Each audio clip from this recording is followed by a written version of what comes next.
नमस्कार. आपण आजच्या मीटिंगसाठी जमलेल्या सर्वांचे हार्दिक हार्दिक स्वागत.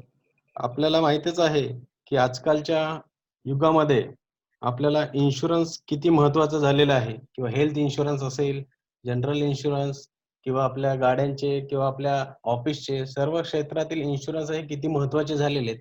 याबद्दल आपण थोडक्यामध्ये आज जो आपला वेबिनार किंवा सेमिनार जे ठेवलेली मीटिंग ठेवलेली आहे, की सुरक्षित आयुर नियोजन व त्यातील आवश्यकता आणि गरज म्हणजेच इन्शुरन्स याबाबत आपण थोडक्यात आज जाणून घेणार आहोत. त्यासाठी आपल्याकडे श्रीयुत राजेश जैन यांना आपण आमंत्रित केलेले आहे, की त्यांनी या क्षेत्रामध्ये गेली 20 वर्ष ते कार्यरत आहेत. त्यामुळे त्यांच्याकडनं आपल्याला इन्शुरन्स क्षेत्रातली जी काही माहिती आहे, गरजेची माहिती, ती नक्कीच आपल्याला मिळेल. म्हणून मी पाध्ये सरांना विनंती करतो, की त्यांनी आजच्या कार्यक्रमाबद्दल थोडक्यात माहिती सांगावी आणि नंतर जैन सरांना त्यांनी मीटिंग स्टार्ट करण्यास सांगण्यात यावे. नमस्कार. AICPTR प्रायव्हेट लिमिटेड संरक्षक या एक सिरीज मध्ये आपलं सर्वांचं आणि सर्व मान्यवरांचं हार्दिक हार्दिक स्वागत. आजचा जो कार्यक्रम आहे सुरक्षित आयुर नियोजन, इन्शुरन्स, आवश्यकता आणि गरज. आपण आताच बघितलं की निसर्ग चक्रीवादळ जे आपल्या पूर्ण मुंबई आणि पश्चिम महाराष्ट्राच्या पूर्ण किनारपट्टीवरती उद्भवलेलं होतं, तर त्याच्यामुळे किती वित्तीय हानी होणार होती याचं आपल्याला सर्वांना माहिती आहे. तर ही वित्तीय हानी कशी टाळायची, कशी आपण टाळू शकतो, याच्यासाठी इन्शुरन्सची फार आवश्यकता आहे. इन्शुरन्स जो आहे हा प्रामुख्याने दोन विषयांमध्ये आपण त्याचा भाग बघू शकतो. एक लाईफ इन्शुरन्स आणि दुसरा जो भाग आहे तो जनरल इन्शुरन्स.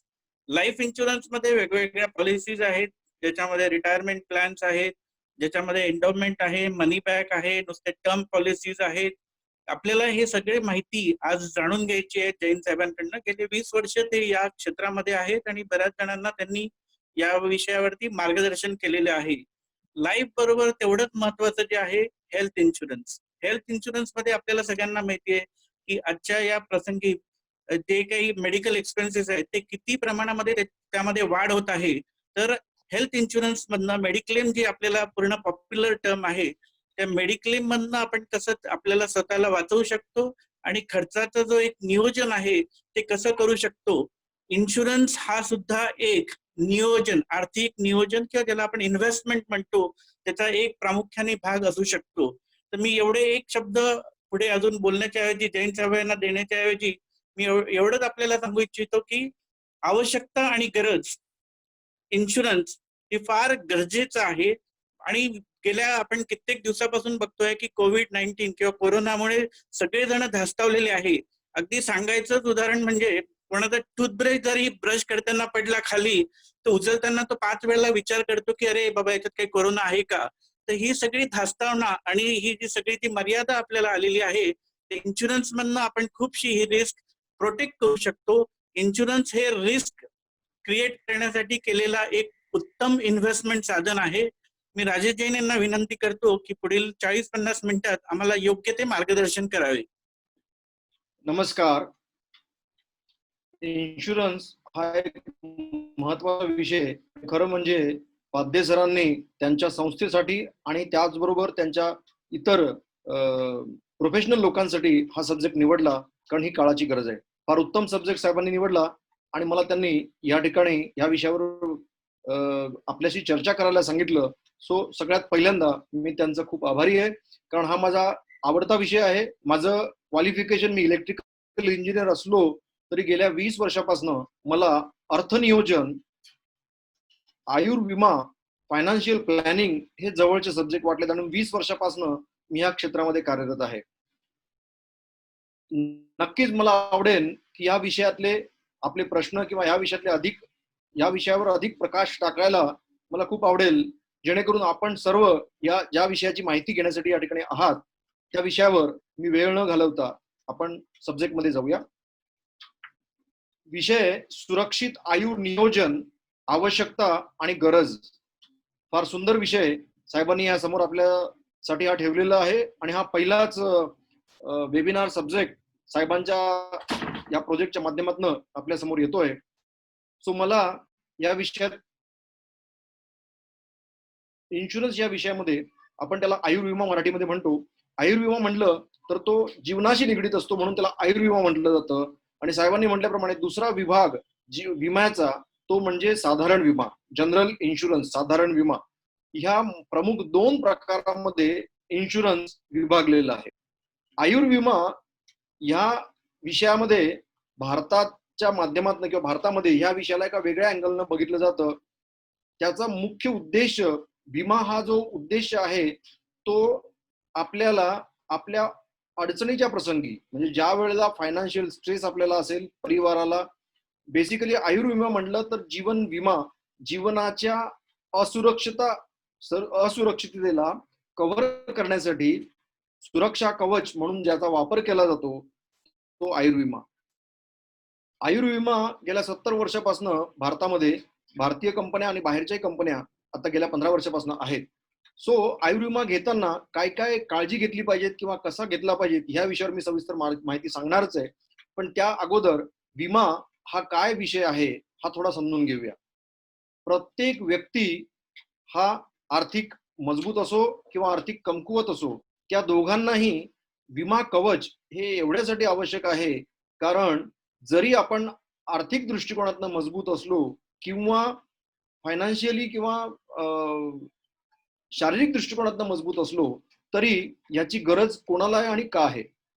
महत्वाची गोष्ट, जसं जीवन हे सगळ्यांसाठी सुंदर जीवन आहे, त्यामध्ये मात्र एक अनिश्चितता आहे आणि ती अनिश्चितता म्हणजे मृत्यू. मृत्यू हा कधी कोणाला केव्हा कसा येईल हे सांगता येत नाही, पण तो अटळ आहे.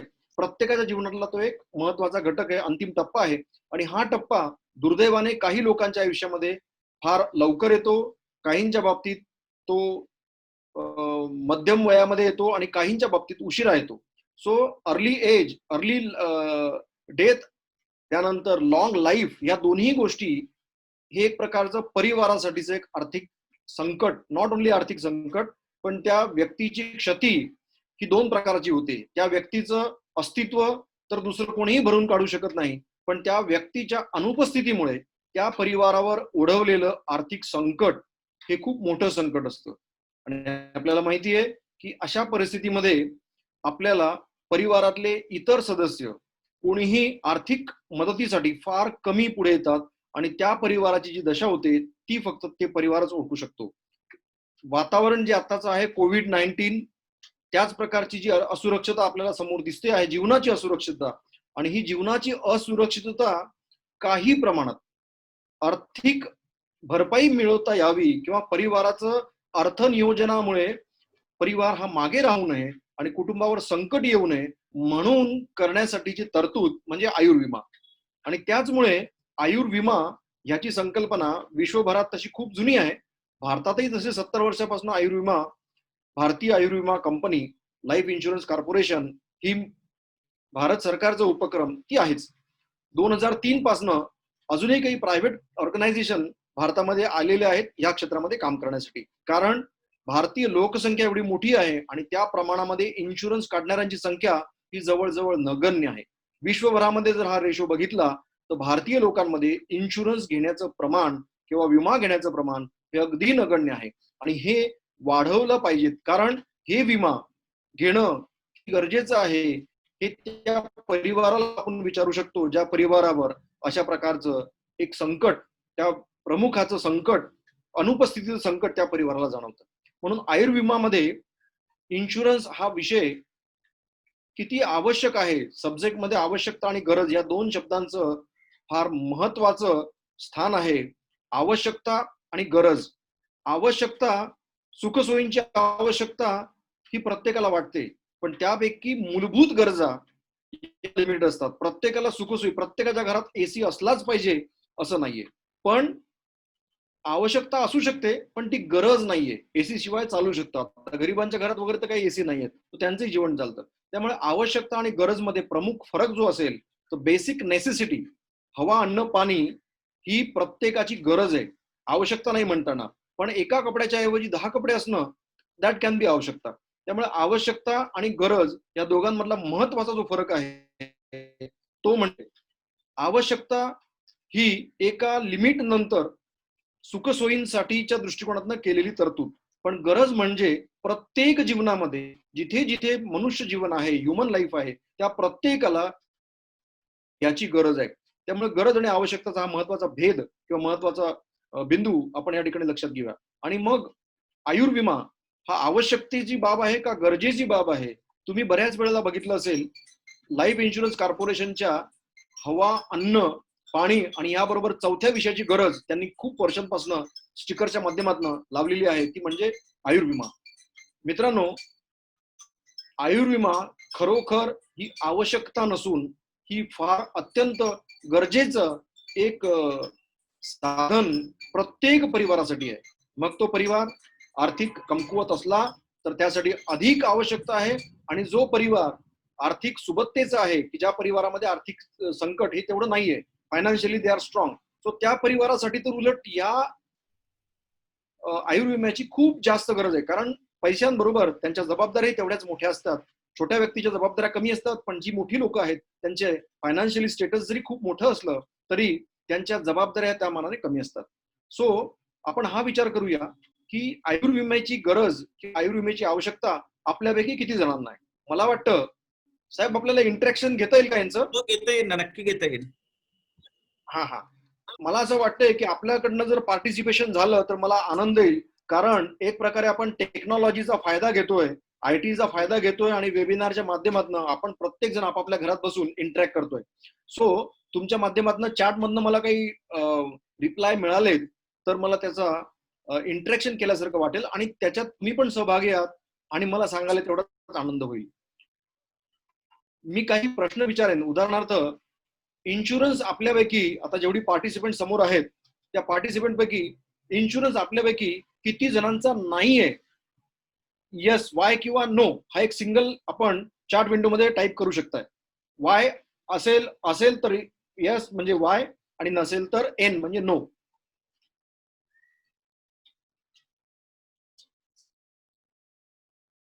मी बोलत राहील, तुम्ही बऱ्याच लोकांचे वाय येत आहेत. मी हा प्रश्न मुद्दाम विचारला कारण कदाचित नो असणारा व्यक्ती जेवढे पार्टिसिपंट आहेत त्यापैकी कदाचित एकही नसेल. Very good, very good. बऱ्याच लोकांचे रिप्लाय येत आहेत वाय वाय वाय. मला हा प्रश्न वायनेच अपेक्षित होता, कारण आता जर पुढचा प्रश्न आपण विचारात घेतला तर इन्शुरन्स आपण प्रत्येकाकडे कुठली ना कुठली छोटी मोठी काहीतरी एक पॉलिसी असेल. कारण इन्शुरन्स एजंट हे 15 लाख इन्शुरन्स एजंट साधारणतः अंदाजित भारतामध्ये आज आहेत, आणि ही चांगली गोष्ट आहे. पण त्या मानाने आपण इन्शुरन्स घेतला आहे म्हणजे किती घेतला आहे, काय घेतला आहे, हा एक पुढचा महत्वाचा प्रश्न आहे. इन्शुरन्स घेताना तो आपल्या आवश्यकतेनुसार आहे की नाही हाही प्रश्न तेवढाच महत्वाचा आहे. नुसता इन्शुरन्स घेतला आहे म्हणजे आपण सफिशियंटली इन्शुअर्ड आहोत असं होत नाही. मी तुम्हाला अगोदरच म्हटल्याप्रमाणे गरीबातल्या गरीब व्यक्तीला सुद्धा इन्शुरन्सची जेवढी गरज आहे त्याही पेक्षा खूप जास्त पटीने श्रीमंतातल्या श्रीमंत व्यक्तीला इन्शुरन्स घेण्याची गरज आहे. म्हणजे हा प्रश्न की मला इन्शुरन्स घ्यायचा आहे का, तर हो. जो व्यक्ती परिवाराने ह्युमन म्हणजे प्रत्येक ह्युमनला इन्शुरन्सची आपण म्हणू शकतो की आवश्यकता आहे, आणि काही लोकांना गरज आहे. कारण ज्या परिवारामध्ये एक कमवता व्यक्ती आहे त्या परिवारामध्ये 5 ते 6 कुटुंब, 5 ते 6 सदस्य त्या परिवाराच्या आर्थिक इन्कम वर जर ते अवलंबून असतील तर त्या परिवारासाठी इन्शुरन्स हा अगदी गरजेचा विषय आहे. मग तो छोटा परिवार असो किंवा मोठा परिवार असो. आणि आवश्यकता म्हणली तर इन्शुरन्सची आवश्यकता, इन्शुरन्स मध्ये आता मी प्रकार सांगेल आणि त्यानुसार आवश्यकता आणि गरज या विषयावर पण आपण येऊया. इन्शुरन्स मध्ये तसे बघायला गेलेत तर आपल्या स्क्रीनवर जे 5-6 मुद्दे दिसत आहेत, एंडोमेंट इन्शुरन्स प्लॅन आहे, अँटिसिपेटेड एंडोमेंट प्लॅन आहे, जॉईंट लाईफ प्लॅन आहे, होल लाईफ प्लॅन आहे, टर्म इन्शुरन्स प्लॅन आहे, अॅन्युटी प्लॅन आहे, असे अजून छोटे मोठे अजूनही काही प्रकार आहेत. पण हे प्रमुख प्रकार एवढे आहेत.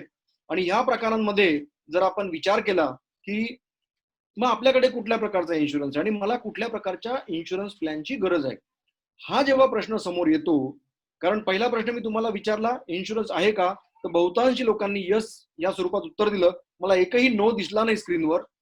त्यामुळे तो एक महत्वाचा प्रश्न आहे. पण आता प्रश्न असा उरला की मग माझ्याकडे कोणत्या प्रकारचा प्लॅन आहे, कोणत्या प्रकारचे इन्शुरन्स आहे, हा दुसरा महत्वाचा मुद्दा हा आपला समोर येतो. आणि त्याबरोबरच मग आवश्यकता आणि गरज या दुसऱ्या एका याच्या दोघांमध्ये 3 लाईन आहे. सो त्या लाईनीची आपल्याला डेफिनेशन समजून घ्यायला लागेल.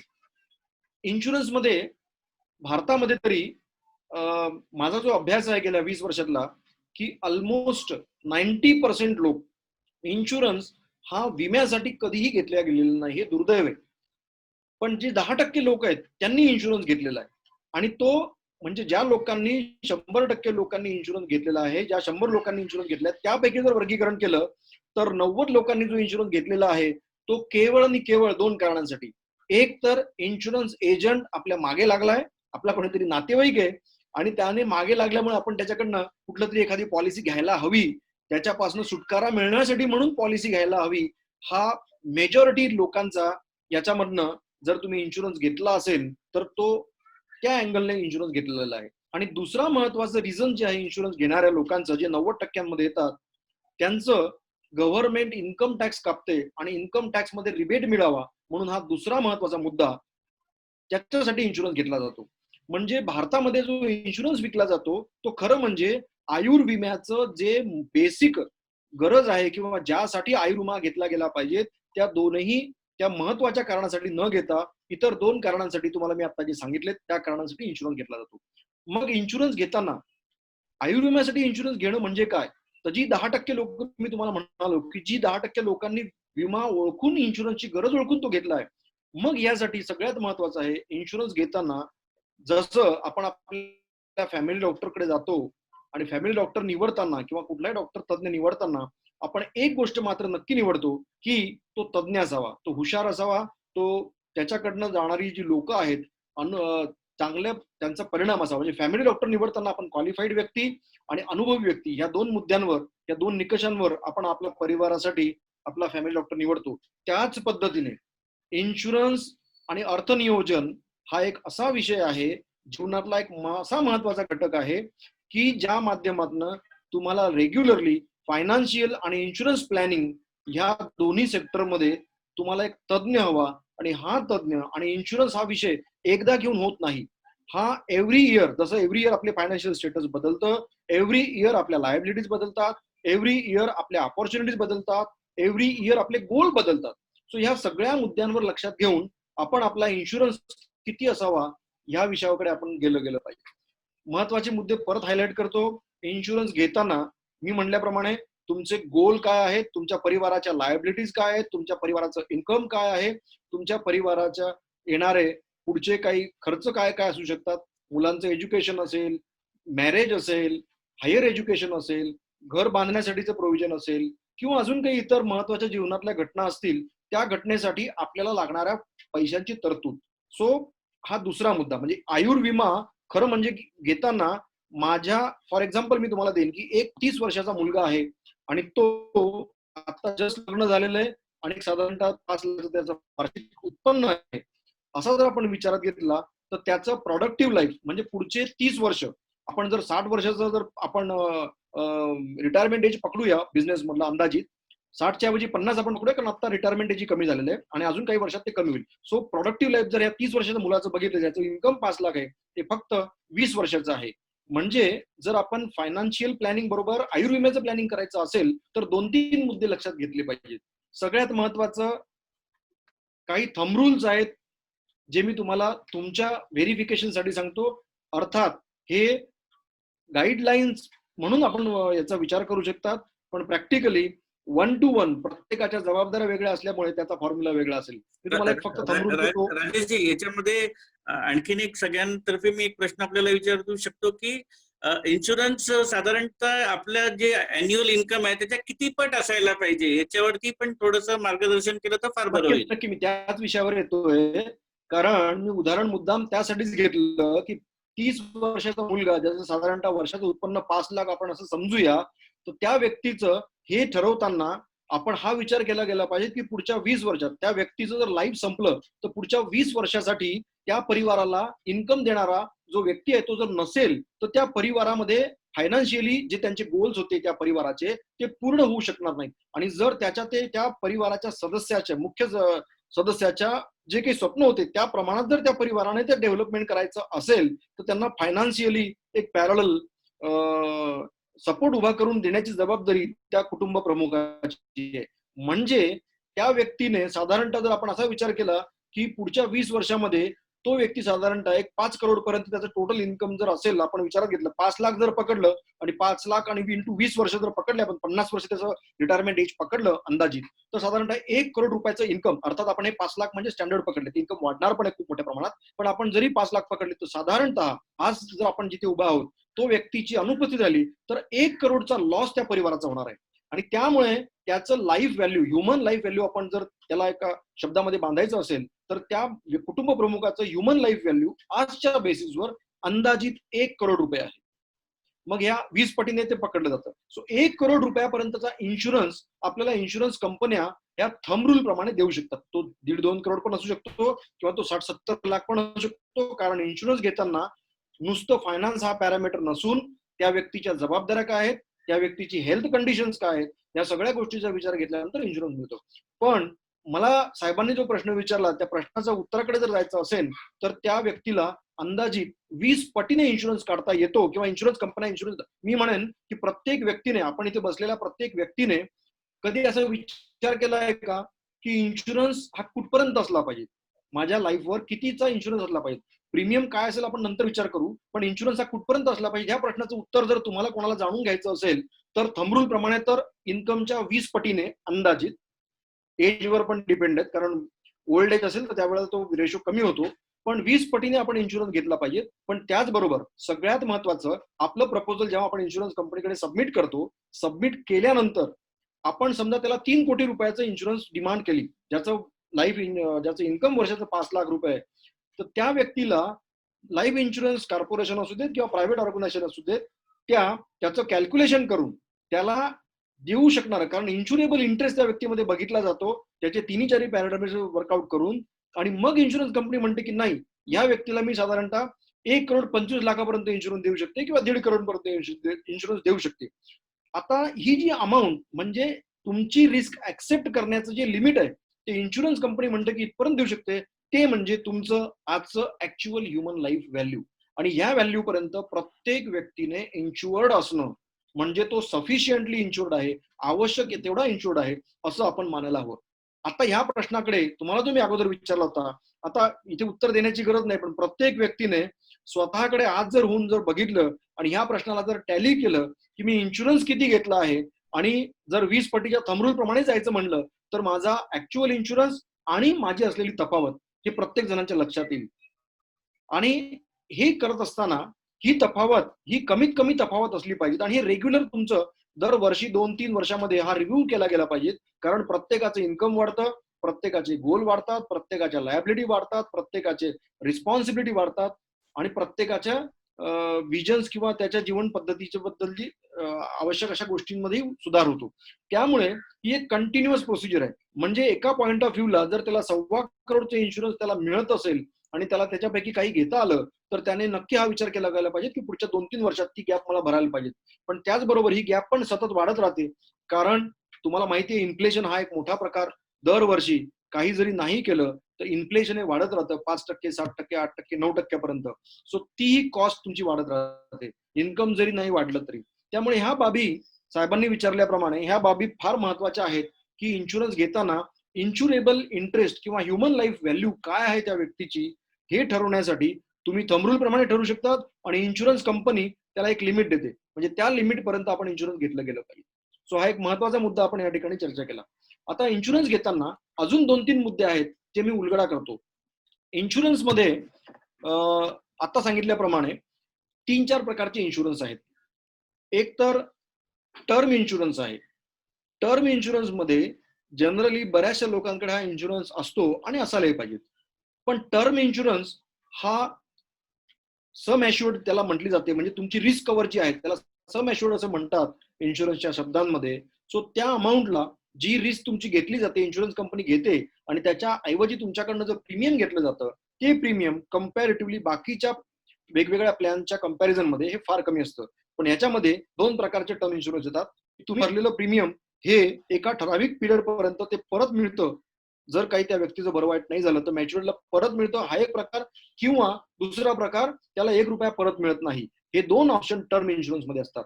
आणि टर्म इन्शुरन्स म्हणजे केवळ आणि केवळ रिस्क कव्हर ही आपली त्याच्यामध्ये कव्हर केली जाते. दुसरा जो प्रकार आहे, एंडोमेंट प्लॅन जो या ठिकाणी सांगितलाय, किंवा जॉईंट लाईफ प्लॅन असेल किंवा अँटिसिपेटेड एंडोमेंट प्लॅन असेल, तर त्यामध्ये विम्याबरोबर इन्शुरन्स हा एक असा मोठा टूल भारतामध्ये उपलब्ध आहे, की ज्या माध्यमातून याला इन्व्हेस्टमेंट ऑप्शन म्हणून पण आपण बघू शकतो. आणि ह्या इन्व्हेस्टमेंट ऑप्शन मध्ये आपल्या रिस्क कव्हर बरोबर आपलं एक कॉर्पस एक तयार होतं पॅरलली. हा एक फंड तयार होतो, की जो फंड तुमच्या गोलला सॅटिस्फाय करण्यासाठी, मग मुलांचं एज्युकेशन असेल, हायर एज्युकेशन असेल, मॅरेज असेल, अजूनही काही महत्वाचे स्वतःचे गोल्स असतील, वर्ल्ड टूर असेल, वगैरे वगैरे, ह्यासाठी लागणारा जो फंड तुम्हाला हवा असेल, तो त्या पद्धतीत सुद्धा इन्शुरन्स या टूलला तुमच्यासाठी लागणारा फायनान्शियल प्लॅन म्हणून सुद्धा वापरता येतं. आणि मी तुम्हाला सांगितल्याप्रमाणे की परत या ठिकाणी सुद्धा रेशो तोच आहे. फार कमी लोक या इन्शुरन्स या सब्जेक्टला फायनान्शियल टूल म्हणून, की ज्याचा उपयोग भारतामध्ये आपण केला गेला पाहिजे. आणि मला सांगायला आनंद होईल की ह्या एका कारणामुळे, म्हणजे तशी 2 महत्वाची कारण, की भारतामध्ये पैसे कमवणं ऑप्शन आणि ऑपॉर्च्युनिटी तसं कठीण नाहीये. आणि आजच्या या युगामध्ये पैसे कमवण्यासाठी जरी कठीण असलं पण प्रॅक्टिकली मॅक्झिमम पैसे कमवता येतात. पूर्वी आपल्या जे आपण बघितले लोकांना, की वर्षाचा पगार 20-25 हजार 50,000 पर्यंत मिळणं हे कठीण होतं. आज जर बघितलं तर डे 1ला 40-50-60 हजाराचा पगार किंवा त्याहीपेक्षा लाखोंचा किंवा करोडोचं पॅकेज आज पॉसिबल आहे, जे पूर्वी 25 वर्षापूर्वी नव्हतं. सो एक प्रकारे आजचं जे एज आहे, ऍडव्हान्स एज आहे, त्यामध्ये आपल्याला नक्की म्हणता येईल की इन्कमचे ऑप्शन्स आणि सोर्स वाढलेत. पण त्याचबरोबर ही जबाबदारी वाढलेली आहे की त्याला योग्य नियोजन जर नाही केलं तर तो एक गंभीर प्रश्न निर्माण होईल. म्हणून मी जनरली मी हा एक मुद्दा तुमच्यासमोर ठेवू शकतो, की आपल्या जीवनाला जर आपण 3 भागात विभागलं, तर ते 3 विभाग कोणते? पहिले 25 वर्ष एका साध्या सोप्या भाषेमध्ये आपण म्हणू शकतो, की बाप कमाई. कारण प्रत्येक मुलगा ऍटलिस्ट भारतामधला तो वडिलांच्या इन्कमवर अवलंबून आहे. वडील त्याचं शिक्षण करतात 25वी पर्यंत आणि त्याचं कुठल्याही प्रकारची परिवाराची काळजी त्या मुलावर नसते. म्हणजे आपणही त्या फेजमधनं गेलो. 25 नंतर साधारणतः 50 पर्यंत दुसरा फेज जो आहे तो आप कमाई. म्हणजे त्यामध्ये आपण कमवणार, आपलं परिवार वाढणार, लग्न होणार, मुलं होणार. म्हणजे ह्या सगळ्यांची जबाबदारी ही आपल्यावर येते. आणि ही दुसरा फेज मध्ये आप कमाई. पण तिसरा फेज जो आहे, जे बहुतांश भारतीय समाजामध्ये बघितलं जातं, ती म्हणजे नॅचरली तुम्हालाही माहिती आहे, ती म्हणजे बेटा कमाई. म्हणजे पहिला फेज बाप कमाई, दुसरा फेज आप कमाई आणि तिसरा फेज बेटा कमाई. म्हणजे मुलांच्या उत्पन्नावर वयस्कर आई वडील हे डिपेंड असतात. आजच्या काळानुसार जर तुम्ही बघितलं तर न्यूट्रल फॅमिली होत चालली, मुलं परदेशात चालली आहेत, स्थलांतरित होत चालली आहेत. मग जी वृद्ध आई वडील आहेत त्यांना उत्पन्नाचा खूप मोठा प्रश्न निर्माण होतो. आणि हा प्रश्न तुमच्या आमच्यासाठी सुद्धा आहे. त्यामुळे 50 नंतरचं आयुष्य, की जिथे आपण शारीरिकदृष्ट्या कार्यक्षम नसू, उत्पादन करण्याची क्षमता आपली नसेल किंवा कमी झालेली असेल, मग त्यावेळेला उलट इन्कमची गरज आणि जबाबदाऱ्या वाढलेल्या असतील, तर मग त्या आर्थिक नियोजनासाठी आपण काय केलं गेलं पाहिजे, तर त्याच्यासाठी सुद्धा इन्शुरन्स हा एक खूप मोठा महत्वाचा टूल म्हणून आपल्याला वापरता येऊ शकतो.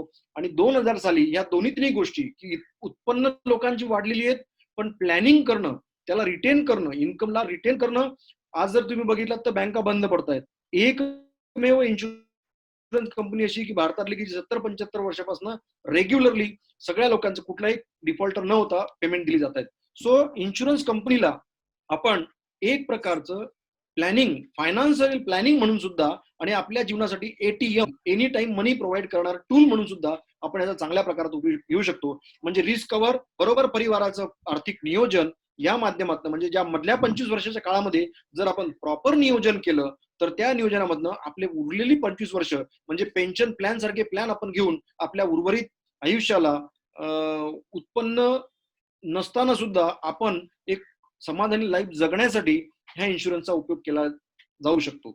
म्हणजे राजेश, याच्यात मला असं विचारायचंय की इन्शुरन्स साधारणतः आपण कुठल्या वर्षात काढायला पाहिजे, आणि इन्शुरन्सला काही असं वय आहे का, की कधी लेट झालं असं आपण म्हणू शकतो का, की कुठल्याही वयात इन्शुरन्स काढला तर चालतो?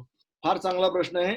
कारण इन्शुरन्स कंपन्यांनी आता जसं साहेबांनी प्रश्न विचारला की इन्शुरन्स कोण घेऊ शकतो, तर सगळ्यात महत्वाचं इन्शुरन्स तो व्यक्ती घेऊ शकतो ज्याला रिस्क आहे.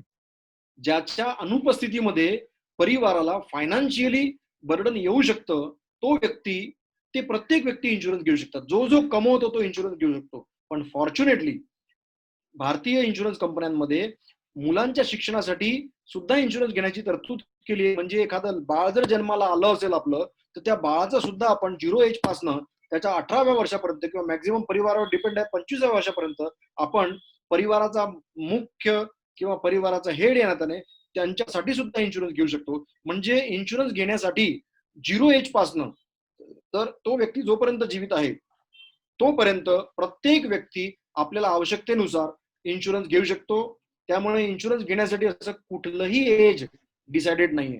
हा, पण ज्या विषयाचं ह्युमन लाईफ व्हॅल्यू बद्दल आपण आता जे बोललो, खरं म्हणजे जो व्यक्ती अर्निंग करायला सुरुवात करतो, म्हणजे जसं मी तुम्हाला म्हणतो की बाप कमाई झाल्यानंतर जेव्हा तो आप कमाईवर येतो, तर त्यासाठी प्रत्येक पित्याने आपल्या इन्शुरन्सची सवय ही पहिल्यापासून लावली पाहिजे. तो ज्या वेळेला बालक असेल त्यावेळेसपासून इन्शुरन्सची सवय जर लावली, तर नक्की तो मुलगा सुद्धा त्याच्या फायनान्शियली अर्निंगच्या एजमध्ये, म्हणजे खरं बघायला गेलं तर इन्शुरन्स काढताना अगदी जेवढ्या कमी वयात आपण इन्शुरन्स काढू त्याचं प्रीमियम कमी येतं. जेवढी लॉंग टर्म आपण घेऊ तेवढं इन्शुरन्स कंपनीला बांधता येतं की बाबा मी हे प्रीमियम देतोय, त्याच्याऐवजी तुम्ही माझ्याकडनं ही रिस्क घ्यायची. इन्शुरन्स घेतोय म्हणजे एक्झॅक्टली काय करतोय हे थोडं प्रत्येकाला माहिती, पण मुद्दाम सांगतो की आपण समजा एक 25 लाखाचं इन्शुरन्स घेतलं आणि त्याला साधारणतः वर्षाचं एक 50,000चं प्रीमियम असेल, तर आपण काय करतोय की 25 लाखाचं अग्रीमेंट LIC बरोबर करतोय की माझं काही बरं वाईट झालं तर त्या दिवशी माझ्या अनुपस्थितीत माझ्या मुलांना, माझ्या परिवाराला हे 25 लाख मिळाले पाहिजे. मग बऱ्याच वेळेला असं होतं की एखादा व्यक्ती 50,000चं पहिलं प्रीमियम भरतो आणि त्यावेळी तो जर नियतीप्रमाणे जर त्याचं आयुष्य नसेल आणि तो जर गेला असेल, तर इव्हन पहिलं प्रीमियम भरल्यानंतर सुद्धा त्या परिवाराला इन्शुरन्स कंपन्या 25 लाखाची रिस्क कव्हर जी त्याने काढलेली असेल ती त्या परिवाराला दिली जाते. म्हणजे विचार करा की त्या 50,000 रुपयामध्ये जर त्याने नाही भरले, ते 25 लाख रुपये परिवाराला नाही मिळू शकत. अंदाज दिला मी, एक एक्झाम्पल दिलं. सो ते मिळू शकतात. म्हणजे कारण प्रत्येकाची एक्झिट डेट, कोणाचीही एक्झिट डेट ही माहिती कोणालाही नाहीये. त्यामुळे इन्शुरन्स घेताना जो व्यक्ती फायनान्शियली इन्कम करायला सुरुवात करतो त्या व्यक्तीने अर्ली एजला जर घेतलं तर त्याला त्याचा फायदा खूप जास्तीत जास्त घेता येतो आणि त्याचा फायदाही त्या परिवाराला चांगला मिळू शकतो. म्हणजे insurance as early as possible, there is no any fix starting age. ह्या 2 प्रकारानंतर म्हणजे तुम्हाला मी सांगितल्याप्रमाणे की भारतामध्ये इन्शुरन्स घेताना एक तर विमा म्हणजे रिस्क कव्हर आपण त्यामधनं घेतो, ज्याच्यामध्ये टर्म इन्शुरन्सचा एक प्लॅन आहे, त्यामध्ये केवळ इन्शुरन्स घेतला जातो, रिस्क घेतली जाते. दुसरा प्रकार आहे तुम्हाला आता सांगितल्याप्रमाणे एंडोमेंट प्लॅन. त्यामध्ये आपल्या परिवाराच्या वेगवेगळ्या फायनान्शियली गरजा आहेत, त्या गरजांना आपण पूर्ण करण्यासाठी म्हणून इन्शुरन्सचा वापर करू शकतो. तिसरी मुद्दा मी जो तुम्हाला सांगितला की अॅन्युटी म्हणजे इन्शुरन्स, पेन्शन ह्यासाठी सुद्धा इन्शुरन्ससाठी प्लॅनिंग आजपासून आपण प्लॅनिंग करू शकतो. हा तिसरा मुद्दा. आणि चौथा मुद्दा, इन्शुरन्स आपण नसल्यानंतर परिवाराला म्हणजे आपल्या सहचारिणीला सुद्धा त्याचा लाभ आपण देऊ शकतो ती हयात असेपर्यंत. म्हणजे हे वेगवेगळे जे अँगल आहेत इन्शुरन्सचे, ह्या सगळ्यांबरोबर जो बेसिक मुद्दा आहे की इन्कम टॅक्स मध्ये बेनिफिट आपल्याला मिळतोच, भारत सरकार त्याला इन्सेंटिव्ह देते. माझ्या माहितीप्रमाणे संपूर्ण विश्वभरामध्ये केवळ भारत असा देश आहे की जिथे इन्कम याला प्रमोट करण्यासाठी भारत सरकार इन्कम टॅक्स मध्ये रिबेट देते. आणि त्यामुळे जो काही भारतातला मी तुम्हाला अगोदर सांगितल्याप्रमाणे 90% बिझनेस हा इन्शुरन्स मध्ये रिबेट मिळावा या केवळ एका उद्देशाने घेतला जातो. याच्या उलट इन्शुरन्सचा रिबेट हा एक बोनस म्हणून पकडला आणि बेसिक ह्या गरजा लक्षात घेऊन जर इन्शुरन्स घेतला तर मला वाटतंय की हा खरा इन्शुरन्स घेतला गेल्यासारखा होईल. सो हा पहिला. राजेशजी, मला असं वाटतं की लाईफ इन्शुरन्स मध्ये एक शेवटचा प्रश्न मी आपल्याला विचारतो की इन्शुरन्सच्या माध्यमातून आपण इन्व्हेस्टमेंट करू शकतो का? नक्कीच. मी आता सांगितल्याप्रमाणे की जसं मी सांगितलं की एखादा व्यक्ती तिन्ही गरजा सांगितल्यात मी की रिस्क कव्हर साठी इन्शुरन्स आहे, त्यात शंकाच नाहीये. पण त्या रिस्क बरोबर एंडोमेंट प्लॅन मध्ये, जॉईंट लाईफ प्लॅन मध्ये, होल लाईफ प्लॅन मध्ये आपण एक ठराविक प्रीमियम इन्शुरन्स कंपन्यांना देतो.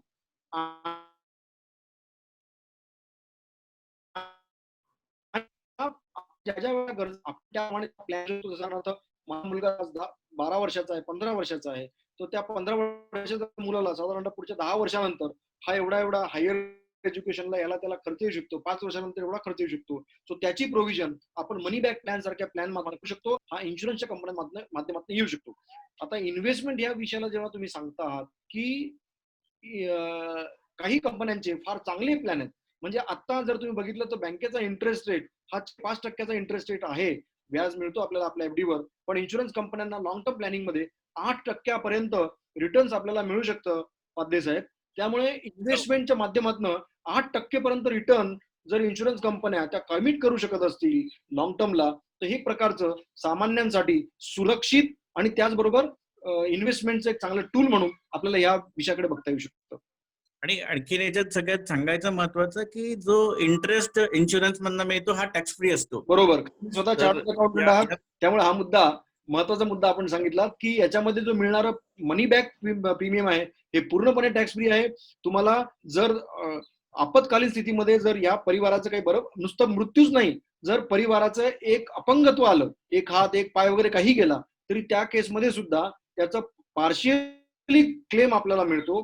आणि त्या व्यक्तीचं जर मॅच्युरिटी झाली, म्हणजे आपण हा विचार करू की आपण सगळेच सुरक्षित आहोत, परिवाराचा मुख्य जो इन्शुरन्स काढतो तो सुरक्षित आहे, तर ठराविक मुदतीनंतर त्याला जी मिळणारी इन्कम आहे, त्याला जी मिळणारी मॅच्युरिटी अमाऊंट आहे, ती व्याजासहित एक प्रकारे आपल्याला मिळते, चांगल्या व्याजासहित मिळते. त्याच्यावर बोनस सुद्धा एलआयसी देते किंवा बाकीच्या इन्शुरन्स कंपन्या देतात. म्हणजे आपण जर विचार केला तर साहेब म्हणल्याप्रमाणे मनी बॅक आणि मॅच्युरिटी दोन्ही टॅक्स फ्री आपल्याला मिळतात. हा एक चांगला मुद्दा त्याच्यामधला आहे. मला वाटते आपण लाईफ इन्शुरन्स या विषयाबद्दल थोडीफार कमी वेळेमध्ये असल्यामुळे थोडीफार माहिती देण्याचा प्रयत्न केला. पण आपले काही प्रश्न असतील तर आपण शेवटी घेऊया. मला वाटतं साहेब मी आता साधारण इन्शुरन्स मध्ये येतो. तुम्ही जनरल इन्शुरन्सला आलात तर आपण त्याच्यावरती साधारण इन्शुरन्स किंवा जनरल नक्कीच नक्कीच साधारण इन्शुरन्स किंवा जनरल इन्शुरन्स खरं बघायला गेलं लाईफ इन्शुरन्स जेवढा प्रत्येकाला माहिती आहे तेवढा जनरल इन्शुरन्स सुद्धा प्रत्येकाला माहिती आहे, पण तो एकाच विषयातला. तो म्हणजे प्रत्येकाकडे 2 व्हीलर किंवा 4 व्हीलर आहे आणि त्यामुळे प्रत्येक व्यक्तीला तो कंपल्सरी घ्यावा लागतो.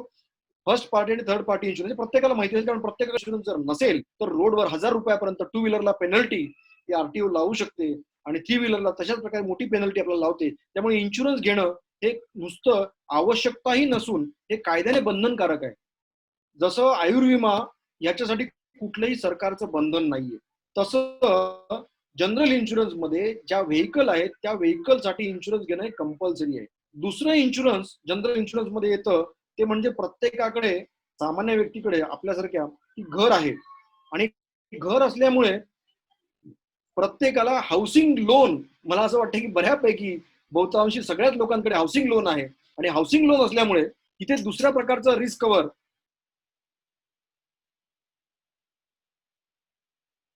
आणि दुसऱ्या प्रकारचा इन्शुरन्स आपण घेतो.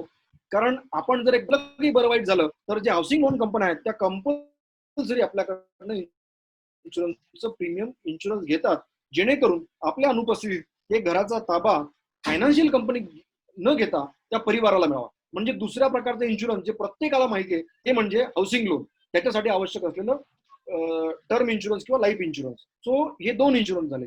तिसरं जे पर्सनल लोन घेतो आपण किंवा बँकेकडनं बिझनेस लोन घेतो त्याला सुद्धा, कारण आता आपल्या ऑडियन्समध्ये बरेचसे कॉम्प्युटर सेंटर ओनर्स तरी आहेत आणि बाकीचे इतर प्रोफेशनल सुद्धा भरपूर आहेत. सो त्या दोघांच्या दृष्टिकोनातून जर विचार केला तर तिसरा प्रकारचा जो इन्शुरन्स आहे म्हणजे मी सांगितलं vehicle insurance, housing loan insurance, तिसरं बिझनेस लोन इन्शुरन्स. तर बिझनेस ज्यांचे बँकेचे लोन आहेत त्यांना बँक ही कंपल्सरी करते की तुमच्या अनुपस्थितीमध्ये जर काही झालं तर ते लोन पे कोण करेल, म्हणून त्याच्यासाठी इन्शुरन्स कंपनीमध्ये येते आणि इन्शुरन्स त्या ठिकाणी सुद्धा दिलं जातं.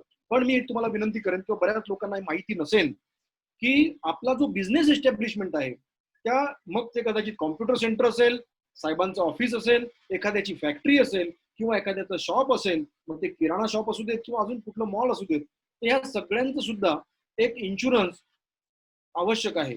कारण आपण बघितलं सातारा सांगलीला मागच्या वर्षी जो फ्लड आला त्यामुळे सगळी एस्टॅब्लिशमेंट अर्थात सगळे घरं तर गेलीच पण सगळी दुकानं ही पूर्णपणे पाण्याखाली गेली होती. सो त्याच्यासाठी सुद्धा एक इन्शुरन्स मिळू शकतो आणि मला वाटतं की हा एक बॅकलॉग आपण म्हणू शकतो की या ठिकाणी फार कमी लोकांचे त्यांचे शॉपचे इन्शुरन्स आहेत. मी तर म्हणतो की घरांचं पण इन्शुरन्स प्रत्येकाला फ्लॅटचं इन्शुरन्स आपल्याला घेता येतं. मला वाटतं की आता जर मी हा प्रश्न विचारला की किती लोकांचं हाऊसिंग इन्शुरन्स आहे, स्वतःच्या घराचं, फ्लॅटचं इन्शुरन्स आहे, तर इथे चित्र मात्र फार उलट असेल. 5-10% लोक म्हणतील की माझं घराचं इन्शुरन्स आहे, पण 90% लोकांच्याकडे घराचं इन्शुरन्स कदाचित नसेल.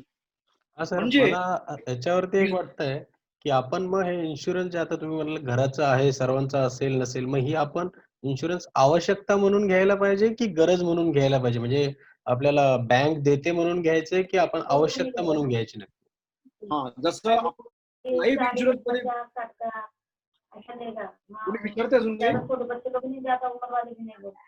नाही नाही, बोला सर तुम्ही. हॅलो. नाही, बोला हा. सर तुम्ही.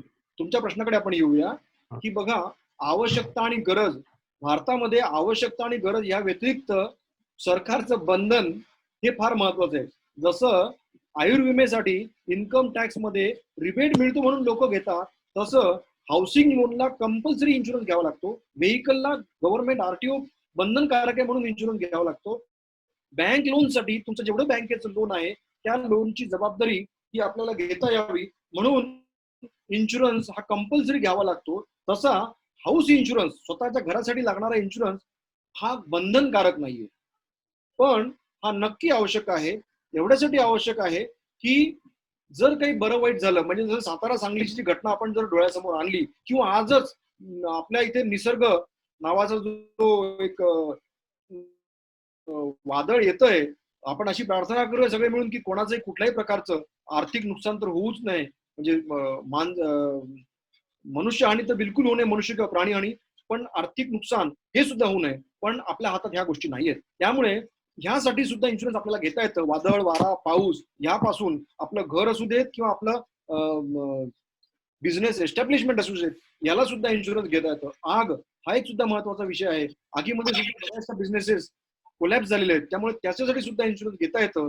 त्यानंतर दंगल, भारतामध्ये या बऱ्याच ठिकाणी विषय योग्य नाही, पण तरी सुद्धा आपल्याला विचार केला गेला पाहिजे की ज्या ज्या ठिकाणी बिझनेस एस्टॅब्लिशमेंट आहेत, तर रोडवरची व्हेकल त्यावेळेला दंगलीमध्ये तोडली जातात, जाळली जातात, दुकानं जाळली जातात. सो त्यासाठी सुद्धा इन्शुरन्स आपल्याला घेता येऊ शकतो. त्याला रिअर्स आपण म्हणतो इंग्लिशमध्ये. तर त्याच्यासाठी सुद्धा इन्शुरन्स आहे. त्यानंतर वॉर सिच्युएशन सारख्या सिच्युएशन असतील, त्याच्यात काही स्पेसिफिक केसेसमध्ये सुद्धा इन्शुरन्स घेता येतो. म्हणजे या सगळ्या रिस्क, बेसिकली या सगळ्या रिस्क आहेत, आणि या रिस्कला कव्हर करणं म्हणजेच इन्शुरन्स घेणं. त्यामुळे योगेशजी, आपण जे म्हणलात की कंपल्सरी आहे का, तर कंपल्सरी तर मुळीच नाही. काही केसमध्ये उद्योगाचं आणि घराचं इन्शुरन्स घेणं हे आवश्यक आहे. जर काही बरं वाईट झालं तर आपल्याला पूर्ण झिरोपासून पूर्ण आपल्या घराला उभं करावं लागेल, आणि ते कमीत कमी खर्चामध्ये करता यावं म्हणून आपण आपल्या बिझनेस एस्टॅब्लिशमेंटचा, आपल्या प्रत्येकाच्या फ्लॅट्स किंवा बंगल्याचं किंवा घराचं इन्शुरन्स हे नक्की केलं पाहिजे. चोरी सुद्धा पूर्ण साफ केली, मौल्यवान वस्तू जातात, तर त्याचं कॉम्पेन्सेशन आपल्याला यामधनं मिळू शकतं. Okay sir, thank you sir, thank you sir.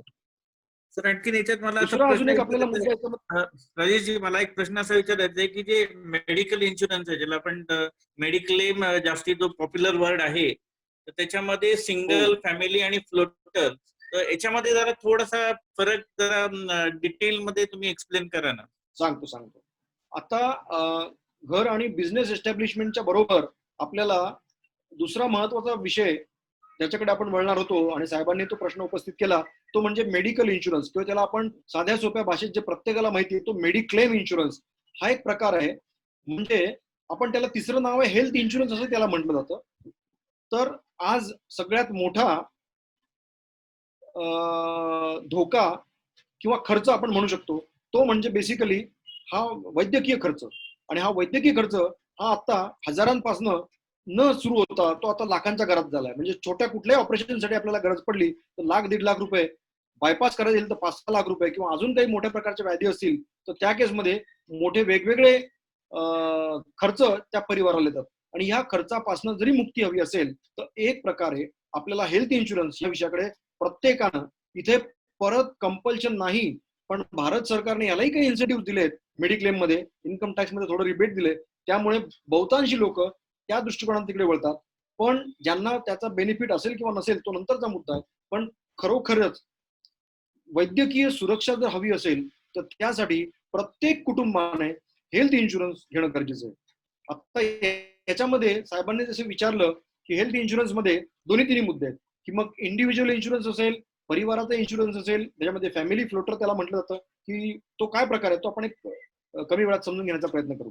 Mediclaim insurance मध्ये साधारणतः जो कुटुंब प्रमुख आहे, तो कुटुंब प्रमुख आणि त्याच्या परिवाराची सदस्य, म्हणजे त्याची 2 मुलं असतील, 3 जे काही मुलं असतील त्याचे 1, 2, 3, त्या मुलांना आपल्याला इन्शुरन्स घेता येतं. पती, पत्नी आणि मुलं. आणि मुलं हे 25 एज पर्यंत कव्हर केले जातात. आफ्टर 25 त्या मुलांना जनरली बहुतांशी कंपन्या हे वेगळं इंडिव्हिज्युअल इन्शुरन्स काढायला लावतं. इंडिव्हिज्युअल मेडिक्लेम पॉलिसी त्यांच्यासाठी वेगळी घ्यायला लागते. आई वडील असतील आपल्या घरात तर त्यांच्यासाठी सुद्धा बऱ्याचशा इन्शुरन्स कंपन्या या आता एकत्र पण यायला लागल्यात आणि मॅक्झिमम बहुतांश इन्शुरन्स कंपन्या आई वडिलांसाठी सुद्धा वेगळं इन्शुरन्स आपल्याला त्या ठिकाणी, कारण एज डिफरन्स येतो. मेडिक्लेम मध्ये सुद्धा सगळ्यात महत्वाचं हेल्थ आणि एज या 2 गोष्टी महत्वाच्या असल्या कारणानं त्याच्यावर वेगवेगळ्या त्याचं प्रीमियम वेगवेगळं येतं आणि त्याच्या ज्या कंडिशन्स आहेत त्या वेगवेगळ्या येतात. पण फॅमिली हेल्थ इन्शुरन्स मध्ये साधारणतः 5 लाखाचं जर आपण इन्शुरन्स घेतलं तर त्या फॅमिलीमध्ये जर 4 सदस्य असतील, पती पत्नी आणि 2 मुलं, तर याचा अर्थ असा होतो की त्या 4 पैकी कोणा एकालाही जरी खर्च आला मेडिकलचा, आयुर्वेदिक खर्च, त्याचा एक्सपेंडिचर त्या परिवाराला आला तर मॅक्झिमम 5 लाखापर्यंत त्याला रिएम्बर्समेंट मिळू शकते किंवा ती रिस्क कव्हर केली जाते. दुसरं उदाहरण असं आहे की 4 परिवारापैकी सदस्यांपैकी एखाद्याला जर 50,000चा क्लेम आला, दुसऱ्याला 20-25,000 आला आणि बाकीच्यांना नाही आला, तर त्या प्रमाणात टोटल 4 मिळून जर खर्च झाला तर तो मॅक्झिमम 5 लाखापर्यंत रिस्क कव्हर. अंदाज दिला की 5 लाखाचे आहेत, 10 लाखाची आहेत, लाखाच्या पासून सुरुवात आहे, त्या 50,000 काही कंपन्या देतात. सो इन्शुरन्स ज्या प्रीमियम, ज्या रिस्क कव्हर आपण घेणार, ज्या अमाऊंटचा आपण इन्शुरन्स घेणार, त्या अमाऊंटला त्या परिवाराची जी फॅमिली फ्लोटर असेल त्या परिवाराला डिवाइड करून दिला जातो. आणि कोण आजारी पडेल परिवारातलं हे माहीत नसल्यामुळे सगळ्यात पॉप्युलर जो प्लॅन आहे मेडिक्लेम इन्शुरन्स मध्ये तो फॅमिली फ्लोटर प्लॅन. आणि त्यामुळे असं सजेस्टेबल आहे की प्रत्येक परिवाराने आपल्या परिवाराची सुरक्षा, वैद्यकीय सुरक्षा ही मेडिक्लेम इन्शुरन्सच्या माध्यमातून, फॅमिली फ्लोटरच्या माध्यमातून करायला हरकत नाही. यात एक महत्वाचा मुद्दा, आपण आजारी पडलेलो नाही किंवा पडत नाही म्हणून इन्शुरन्स न काढणं हे चुकीचं होईल. कारण जो कोणी तुमच्या हेल्दी असला तरी आजार कुठले सांगता येत नाही. उदाहरणार्थ आपण आता कोविड सुद्धा घेऊ शकतो. अशा प्रकारचे व्हायरल असतील किंवा अजून कुठल्याही प्रकारचे आजार असतील जे आपल्याला माहित नाहीत. कॅन्सर सारख्या आजाराला डिटेक्ट व्हायला 5-5, 7-7 वर्ष लागतात. डायबिटीज हा आयुष्यभरासाठी लोकांबरोबर आहे. सो अशा केसेसमध्ये इन्शुरन्स घेताना मेडिकल म्हणजे त्या व्यक्तीचं मेडिकल स्टेटस, हेल्थ स्टेटस हे फार महत्वाचं आहे. आणि एखाद्या व्यक्तीने जर 4 वर्ष कंटिन्युअस इन्शुरन्स घेतलं तर त्या व्यक्तीला असलेला एक्झिस्टिंग आजार सुद्धा बऱ्याचशा कंपन्या कव्हर करतात. त्यामुळे इन्शुरन्स हे कंटिन्यू ठेवणं, हेल्थ इन्शुरन्स हे कंटिन्यू सतत कंटिन्यू ठेवणं हे फार गरजेचं आहे. हेल्थ इन्शुरन्स हा जो कॉन्ट्रॅक्ट आहे हा 1 वर्षाचा असतो, पण लाईफ इन्शुरन्स मध्ये 5 वर्ष, 10 वर्ष, 15 वर्ष, 50 वर्षपर्यंतचे कॉन्ट्रॅक्ट केले जाऊ शकतात. एकच धोका हेल्थ इन्शुरन्स मध्ये असा येतो की त्या केसमध्ये दर दुसऱ्या वर्षी जर पॉलिसी रिन्यू नाही केली आणि जर त्याच्यामध्ये दर 2 दिवस, 4 दिवस, 8 दिवसापर्यंत ब्रेक असेल तर कदाचित तो ब्रेक धरला जाईल आणि नवीन पॉलिसी असेल आणि जो बोनस तुम्हाला कन्सिडर केला जाऊ शकतो तो मिळत नाही. म्हणून हेल्थ इन्शुरन्स मध्ये प्रत्येकाने ही काळजी घेतली पाहिजे की आपला विम्याची डेट संपायच्या अगोदर त्याला रिन्यू केलं गेलं पाहिजे. सर त्याच्यावरती एक पुढे प्रश्न आहे. तुम्ही बोललात की हेल्थ इन्शुरन्स आपला दर वर्षाला रिन्यू केला पाहिजे, पण त्याच्यामध्ये कसं होतं की लो जर इन्कम असेल आपला, मग त्याच्यावरती घर खर्च बघून आपला इन्शुरन्स आपण रिन्यू कसा करावा, किंवा आपण प्रत्येक वेळ किंवा काढतानाही त्याचा विचार कसा करावा घर खर्च बघून, लो इन्कम असेल तर? नक्कीच.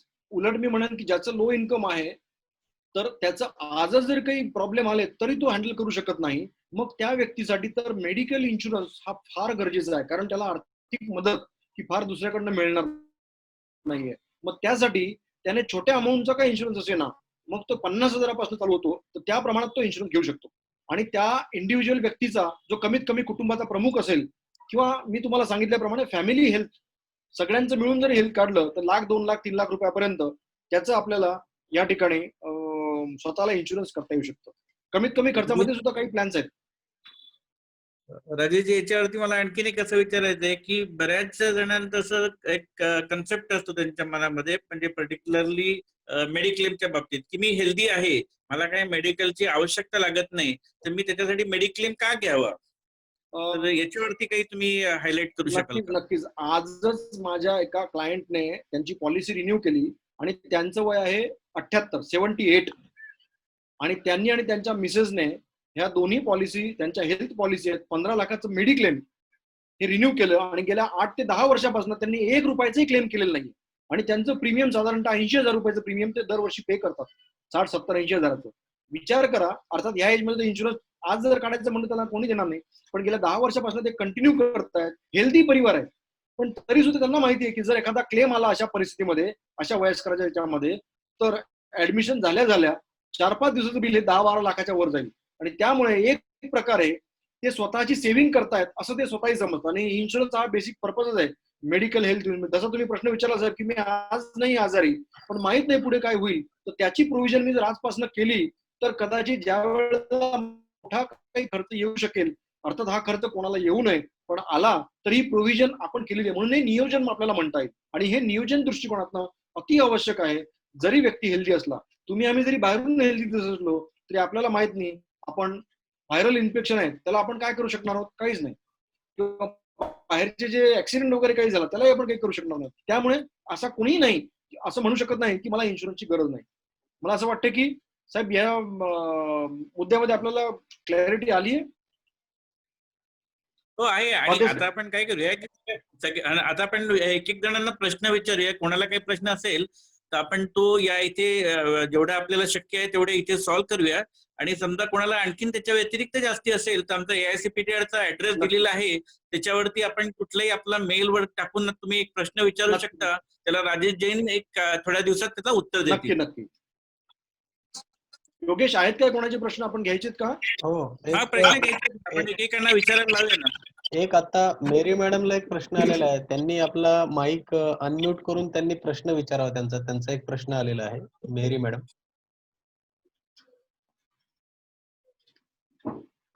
Sir, I wanted to ask, what is the criteria for choosing a particular insurance company for your Yeah. health insurance? Rajesh याचं उत्तर मी देतो. तर याचं उत्तर असं आहे madam, the answer for this particular question is the company which is very strict at the time of giving the insurance policy. You should take insurance of that particular company, because I'm not naming here any particular company because we are not marketing for any particular company, but the criteria for choosing any company is the company which is providing and giving at a difficult time and which is insisting for more and more information from you at the time of giving you the policy. You should select that particular insurance company. Okay, thank you, sir. Yes. आपल्याबरोबर आज जयू भाटकर आणि पद्मा भाटकर पण आहे. त्यांनी पण त्यांना काही प्रश्न असतील तर त्यांनी तो जरूर विचारावा. नक्कीच.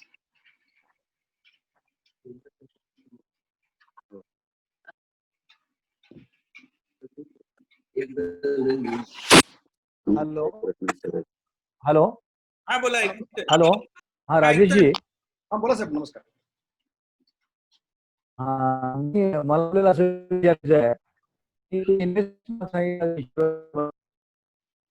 तर समजा इन्व्हेस्टमेंट मध्ये जर थोडं आम्हाला स्पष्टीकरण द्या की आपण जसं बँकेमध्ये FD ठेवतो आणि ती FD 2 प्रकारे त्याचा फायदा कस्टमरला मिळतो.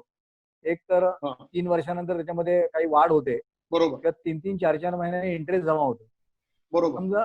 समजा एखाद्या कस्टमरने अशी काही इन्शुरन्स मध्ये स्कीम आहे का की त्याला गुंतवणूक केली आताच्या ह्या स्टेजला तर त्याला मंथली एक 10,000 रुपये इन्कम त्याच्यावरती येईल, इंटरेस्ट येईल, किंवा 15,000 रुपये इन्कम येईल. त्यासाठी किती पटीमध्ये गुंतवणूक करायला पाहिजे आणि नेमकी कशी करायला पाहिजे? म्हणजे मिनिमम त्याला एक 15,000 रुपये त्याला जर महिना त्याचं इंटरेस्ट वगैरे असं काही, किंवा प्रीमियम, तुमची भाषा तुम्हाला जास्त कल्पना आहे तर ते जरा समजून सांगा ना, किती पैसे त्याच्यामध्ये लागतील.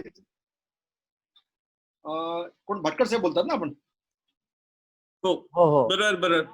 हा, भाटकर साहेब फार चांगला प्रश्न विचारला. सर. ऍक्च्युली काय होतंय की इन्व्हेस्टमेंट, मी तुम्हाला सांगतो की 2000 मी या क्षेत्राकडे एवढ्यासाठीच मिळालो.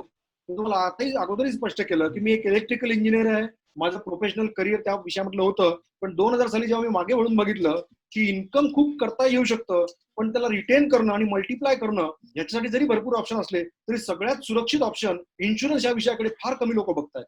आणि ज्या वेळेला मी ह्या विषयाकडे त्यावेळेला बघितलं होतं 2000 पासून, त्यावेळेला बऱ्याच कॉर्पोरेट लेव्हलच्या क्लायंट माझे आहेत, स्वतः पाध्ये साहेबांची प्लॅनिंग माझ्याकडेच आहे, अजून भरपूर ऑर्गनायझेशन आहेत, त्या सगळ्यांचं प्लॅनिंग जेव्हा मी करायला घेतलं तेव्हा असं लक्षात आलं की एवढे सगळे टूल्स, आता जसं तुम्ही हा प्रश्न उपस्थित केलात की व्याजाच्या स्वरूपात, तर 100% इन्शुरन्स कंपन्यांकडे असेही प्लॅन आहेत की तुम्ही एखादी लमसम अमाऊंट, जशी एफडी सारखी आपण त्यांच्याकडे देतो, दर महिन्याला, त्याला आपण पेन्शन प्लॅन म्हणतो, दर महिन्याला आपल्याला त्याच्यापासून ठराविक मुदतीपर्यंत रक्कम मिळते. मग यासाठी मात्र पहिले 5 वर्ष तुम्हाला पेमेंट पाहिजेत का, 10 वर्ष पाहिजेत का, लाईफ टाईम पाहिजेत, असे वेगवेगळे ऑप्शन्स आहेत.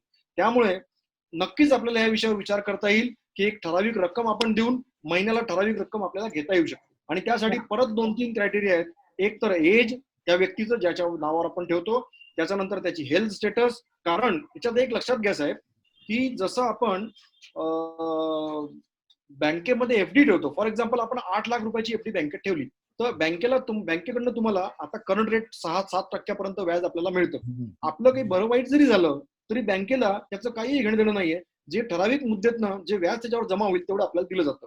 पण आपल्या केसमध्ये होतं कसं आहे की आपण जर 8 लाखाचा इन्शुरन्स घेतला, मग तो आपण एफडीच्या स्वरूपात टाकण्याच्या ऐवजी इन्स्टॉलमेंटच्या स्वरूपात जरी दिला तरी तो एक फायदेशीर असा होतो की आपल्याला तसं एफडी जर आपण 5 वर्षाची केली किंवा 8 वर्षाची केली तर 8 वर्षानंतरच आपल्याला त्याच्यातून चांगला बेनिफिट मिळू शकतो. मध्ये जर तोडलं तर आपल्याला बेनिफिट मिळत नाही. तसं इन्शुरन्स कंपन्यांमध्ये सुद्धा एक ठराविक पिरियड आहे, 5, 10, 15, 20, 25 वर्षापर्यंतचा, जो आपण स्वतः सिलेक्ट करू शकतो आपल्या गरजेनुसार. तर त्या केसमध्ये 5 वर्षानंतर समजा त्यामध्ये जर आपण एक प्रीमियम भरलं आणि त्यानंतर जर काही आपलं बरं वाईट झालं तर त्या केसमध्ये आपल्या परिवाराला ती पूर्ण अमाऊंटही मिळते. आणि एक्सपेक्टेड आहे की आपल्याला ते एक्सपेक्टेशन नाही आहे बरं वाईट होण्याचं. आपण हेल्दी लाईफ जगून त्या मॅच्युरिटीला आपण जर घेण्याचा प्रयत्न केला तर मॅच्युरिटीमध्ये 2 बेनिफिट मिळतात. जसं एफडी मध्ये इन्कम टॅक्स लागतो तसं इथे मॅच्युरिटीमध्ये 1 रुपयाचा इन्कम टॅक्स लागत नाही. स्वतः पाध्ये साहेब चार्टर्ड अकाउंटंट आहेत, त्यामुळे टॅक्सेशन हा त्यांचा जवळचा विषय. त्यामुळे इन्शुरन्सकडे मॅच्युरिटीला टॅक्स न लागणं हा एक मोठा विषय, तो एक प्रकारे रिटर्न्स मध्ये वृद्धिंगत करण्यासारखा आपल्याला वापरता येऊ शकतो. त्यामुळे तुम्ही म्हणतात त्या प्रमाणात नक्की आपल्याला इन्व्हेस्टमेंट करता येऊ शकते. आणि चालेल सर. त्यांचा धन्यवाद सर. धन्यवाद मुख्य जो आता मुख्य त्यांचा जो प्रश्नाचा ओघ होता तो सिंगल प्रीमियम इन्शुरन्स काढता येतो का, या याच्यावरती त्यांना मुख्यतः भर होता. 100% सिंगल प्रीमियम काढता येतो, 100% काढता येतो. राजेश सर, हा, अभय बोला. बोलतोय. हा, बोला. जे याच्यामध्ये एक मुद्दा आहे, शॉपकीपर्स पॉलिसी, हो, ती आपल्याला कधी काढली पाहिजे आणि त्याचे काय क्रायटेरियाज आहेत? कसं आहे की शॉपकीपर पॉलिसी जसं ह्युमन लाईफचं इन्शुरन्स रिस्क आहे, तशी प्रत्येक व्यवसायाला स्वतःची एक रिस्क आहे. कारण कधी आग लागेल माहित नाही, कधी पावसामध्ये काही नुकसान होईल माहित नाही, एन नंबर्स ऑफ रिझन्स आहेत, रिॲक्ट्स वगैरे आहेत, किंवा चोरी, ह्या सगळ्या गोष्टी कधी सांगून येत नाहीत. त्यामुळे ज्या दिवशी आपण व्यवसाय सुरू केला त्या दिवसापासून आपल्याला ही रिस्क चालू होते आणि ज्या दिवशी रिस्क आपल्याला आहे त्या दिवसापासून आपण इन्शुरन्स घेऊ शकतो. याच्या व्यतिरिक्त आणखीन त्याचे काय फायदे असू शकतात? सांगितलं ना, चोरी जरी झाली तरी आपल्याला त्यातनं रिस्क मिळतं ना. नाही, म्हणजे ही जी चोरी आहे, फायर आहे आणि नंबर्स ऑफ, पण ह्याच्या व्यतिरिक्त बेनिफिट्स म्हणून त्या पॉलिसीकडनं काही बघता येऊ शकतं का?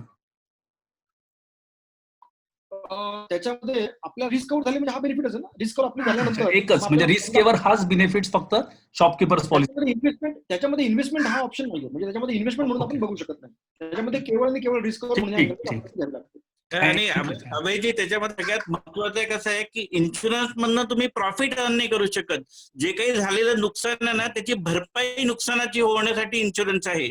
इन्शुरन्स पासून काही प्रॉफिट होईल असं काही आपल्याला जनरल इन्शुरन्स मधनं काही मिळत नाही. जे लाईफ इन्शुरन्स मध्ये जे आहे इन्व्हेस्टमेंट जे फॅक्टर्स आहे त्याच्यामध्ये ग्रोथ तुम्ही करू शकता, पण जे जनरल इन्शुरन्स आहे त्याच्यामध्ये इन्शुरन्सच्या नियमावलीमध्येच असं म्हटलेलं आहे की तुम्ही त्याच्यातनं प्रॉफिट नाही कमवू शकत, झालेलं जे तुमचं नुकसान आहे त्याची भरपाई होऊ शकते. बरोबर आहे सर, कळलं सर, थँक्यू सर.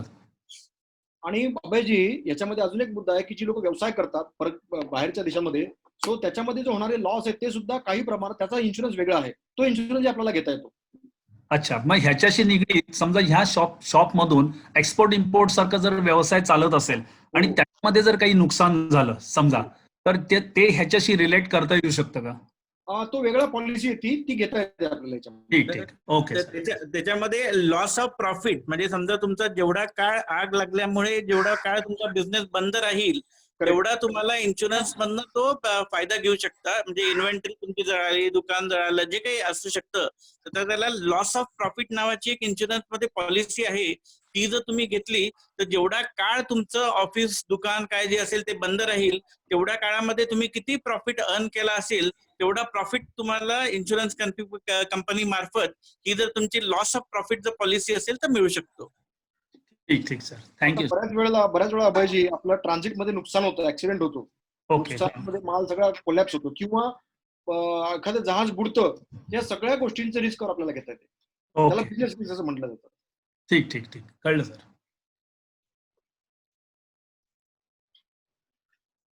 अजून कोणाला प्रश्न असतील तर आपण घेऊया एक त्याचे. एक धनंजय सरांना प्रश्न होता. धनंजय सर, प्रश्न विचारा तुमचा. काय होता प्रश्न ते? धनंजय सर. हॅलो हॅलो, बोला. आवाज येतोय? हा, येतोय, बोला साहेब, बोला. सर, एक टर्म प्लॅन आहे, त्याचं काहीतरी आणि एक investment plan आवाज ब्रेक होतो धनंजय आपला. आणि इकडे पावसाळी वातावरण खूप झालेलं आहे, पाऊस पडतोय. आता येतोय, बोला बोला, आता आणि येतोय. आणि एक टर्म प्लॅन आहे, एक इन्शुरन्स प्लॅन आहे, एक इन्व्हेस्टमेंट प्लॅन आहे. हो. हॅलो, हा, ऐकू येतंय, ऐकू बोला ना येतंय. साहेब, बोला. तर दोघांचं जे सपोज एखाद्या व्यक्तीचं जर डेथ झालं तर त्याला दोघांचे इन्शुरन्स अमाऊंट मिळेल का फक्त जी मोठी आहे तीच मिळेल? नाही, सगळे इन्शुरन्स अमाऊंट मिळेल, सगळी. सगळे मिळेल म्हणजे एखाद्याचं हो. 1 करोड असेल आणि एखाद्याचं 25,000 असेल तर हो. दोघं मिळून इन्शुरन्स मिळेल. दोघं कंपन्या वेगवेगळ्या कंपन्यांचा असेल तरी जेवढ्या कंपन्यांचा इन्शुरन्स असेल त्या सगळ्या कंपन्यांचा क्लेम मिळेल. पण हे तुम्ही मेडिक्लेमचं विचारत नाही ना, तुम्ही लाईफचं विचारताय ना मला. लाईफ एक इन्व्हेस्टमेंट प्लॅन आहे, एक टर्म प्लॅन आहे. हो, दोन्ही मिळेल साहेब, दोन्ही मिळेल. दोन्ही मिळेल. हो. आणि मॅक्झिमम जे घराचं इन्शुरन्स असतं हा. आणि मॅक्झिमम शॉपचं इन्शुरन्स असतं, किती अमाऊंट पर्यंत असू शकतं आणि त्याला किती प्रीमियम पडू शकतो? असं आहे, अमाऊंट किती पण असू शकते, तुमच्या उद्योगावर डिपेंड आहे. म्हणजे फॉर एक्झाम्पल तुमचं एखादं कॉम्प्युटर सेंटर आहे, आपलं काय व्यवसायामध्ये?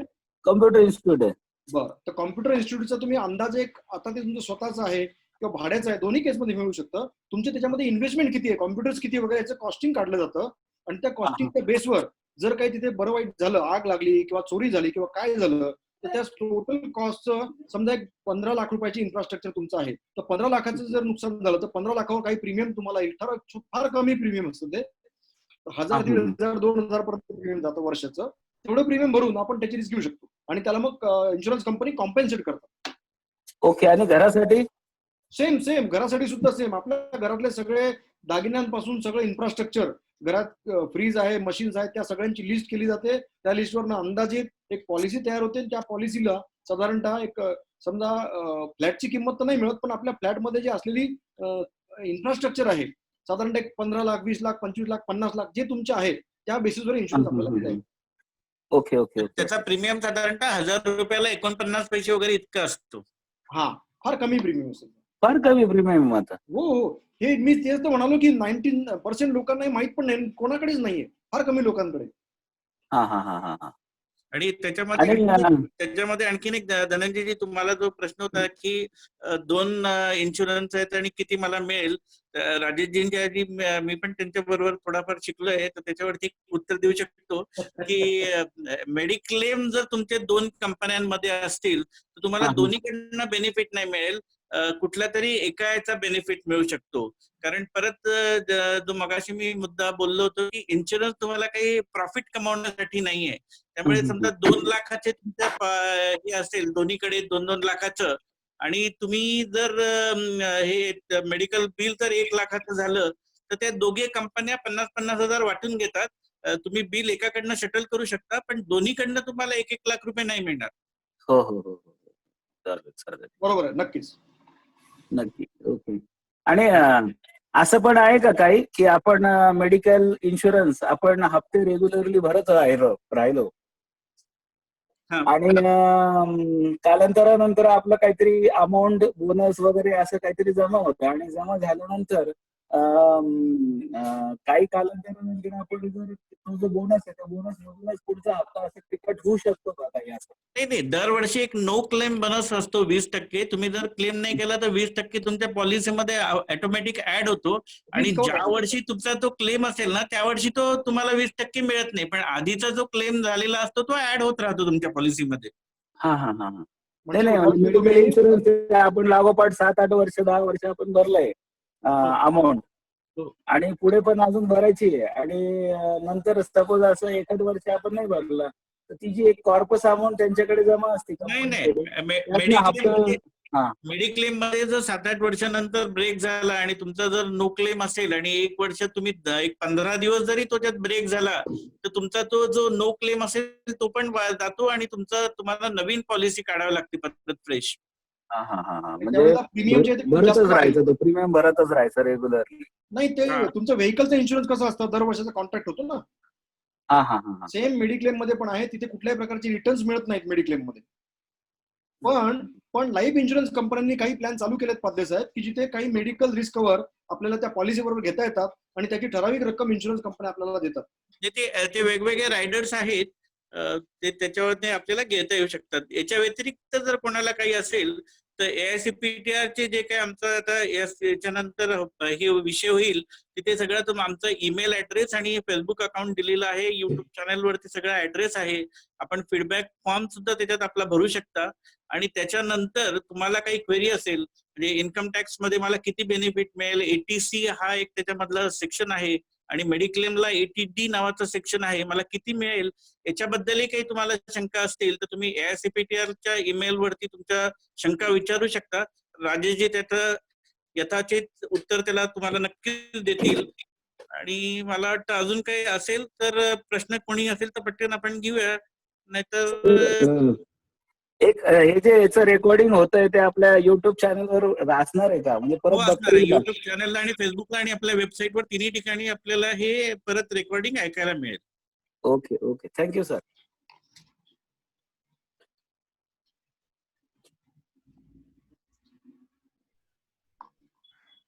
चालेल आता सर. जो मुद्दा उपस्थित केला, आता जो धनंजयनी मुद्दा उपस्थित केला त्याचं एक ज्वलंत उदाहरण समोर आहे.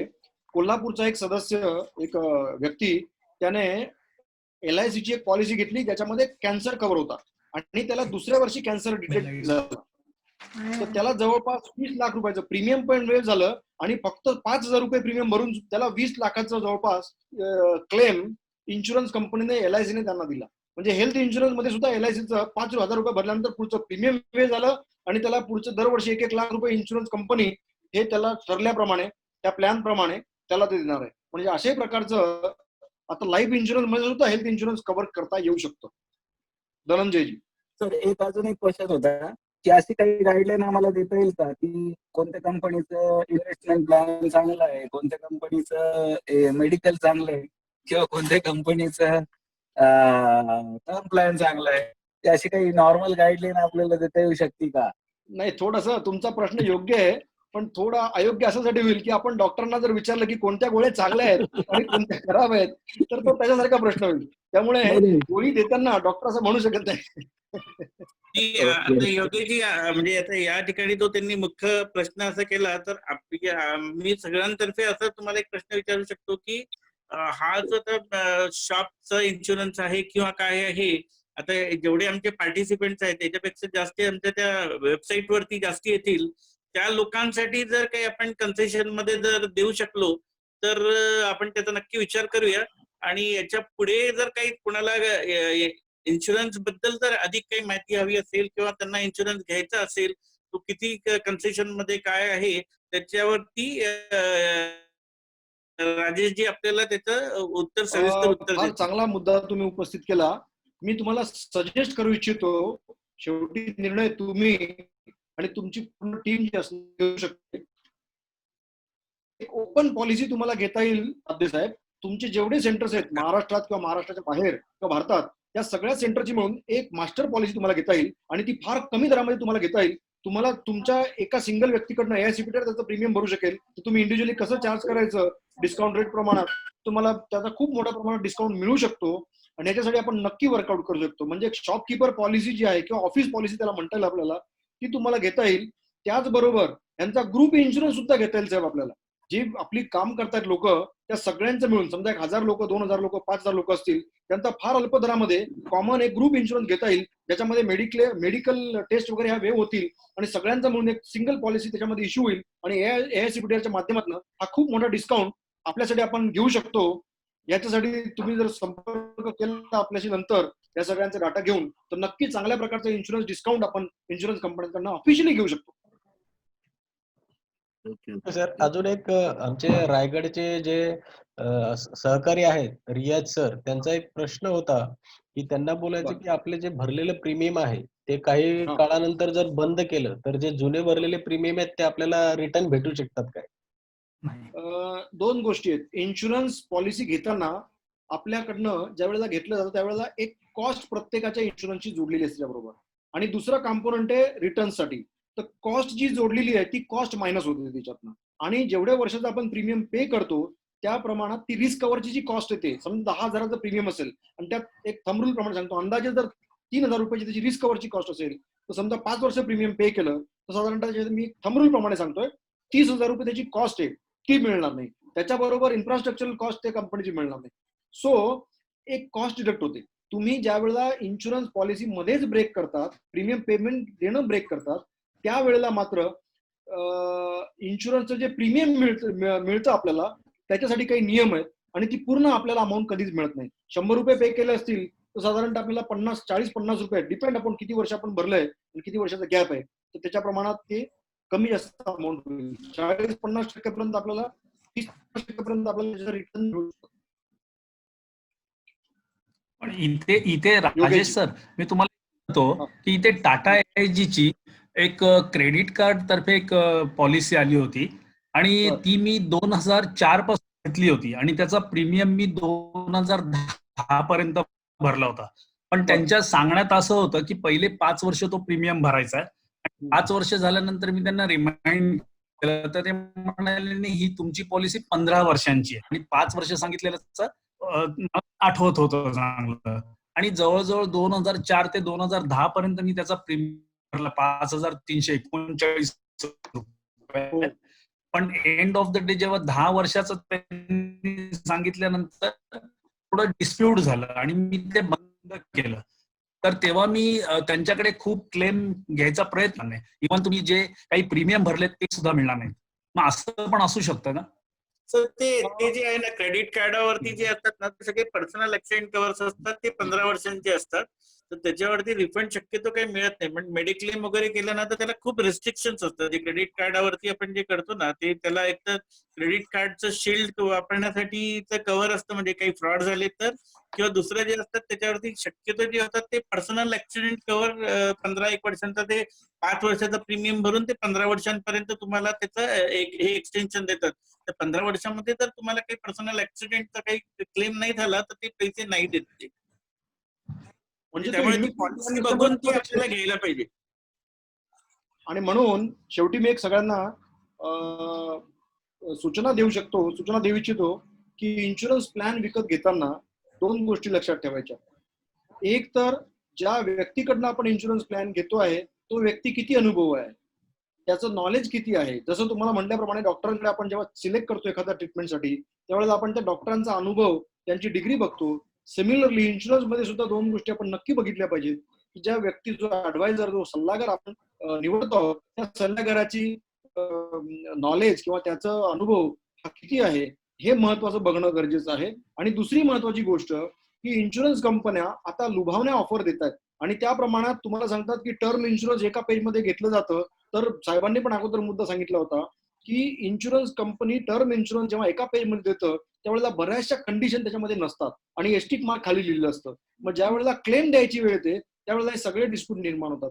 त्यामुळे इन्शुरन्सचा कॉन्ट्रॅक्ट करताना किंवा पॉलिसी घेताना महत्वाची गोष्ट अशी आहे की ह्या सगळ्या टर्म्स कंडिशन त्या पॉलिसी साईन करतानाच्याच वेळी समजून घेतलं हे फार गरजेचं आहे. आणि ह्या दोन्ही गोष्टी 90% केसेसमध्ये होत नाहीत आणि त्यामुळे मग ज्या वेळेला आपल्याला क्लेमची वेळ येते त्यावेळेला हे डिस्प्यूट उभे राहतात. अच्छा, त्यावेळेस फक्त टाटा AIGची एवढ्या एकाच ह्याच्यावरती ती पॉलिसी घेतली होती. It doesn't matter. पण काय होतं की एकतर अपूर्ण इन्फॉर्मेशन असते देताना, किंवा आपण तरी ती कमी ऐकलेली असते, किंवा त्याच्या फॉर्मवर साईन करताना. आणि म्हणून मी सजेस्ट करतो की कधीही 90% इन्शुरन्स एजंट फक्त तुम्हाला जिथे सही करायची आहे तेवढे फक्त चौकून सिग्नेचर दाखवतात. साठी, आणि बाकीचं काही तुम्ही वाचत नाही, आणि तो म्हणतो साहेब सगळं योग्य आहे. तो हा प्रकार आपण खरं म्हणजे सगळ्यांनी थांबवला पाहिजे. कारण बऱ्याचशा गोष्टी असतात त्या तुम्ही वाचल्या पाहिजेत, आणि ती प्रश्न पेमेंट द्यायच्या अगोदर विचारली पाहिजे. Okay okay, thank you sir. Yes, thank you.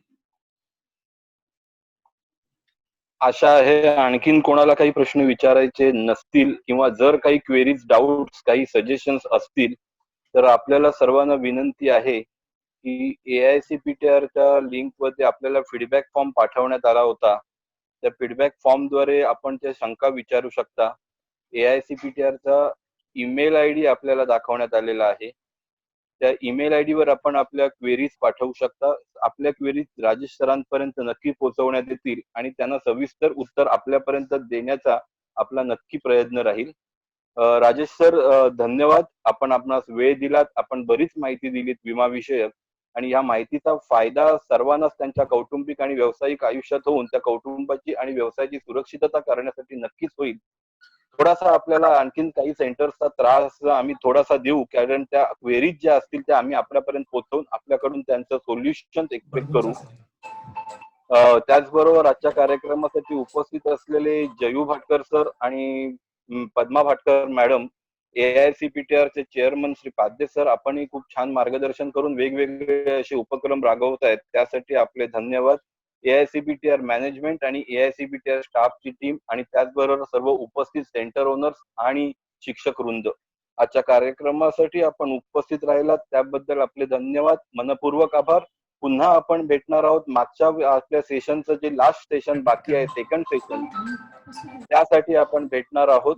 ते आहे रविवारी, आणि रविवारी आपण पुन्हा भेटू. त्याचे तुम्हाला वेबिनारचे इन्व्हिटेशन्स लवकरच पोहोचतील. आपण आपला वेळ दिला त्याबद्दल आभारी आहोत. धन्यवाद. आपल्या सहकार्याची आशा, अपेक्षा आणि विनंती करीत आहोत. धन्यवाद. धन्यवाद पाध्ये साहेब. थँक्यू. धन्यवाद राजनजी. धन्यवाद.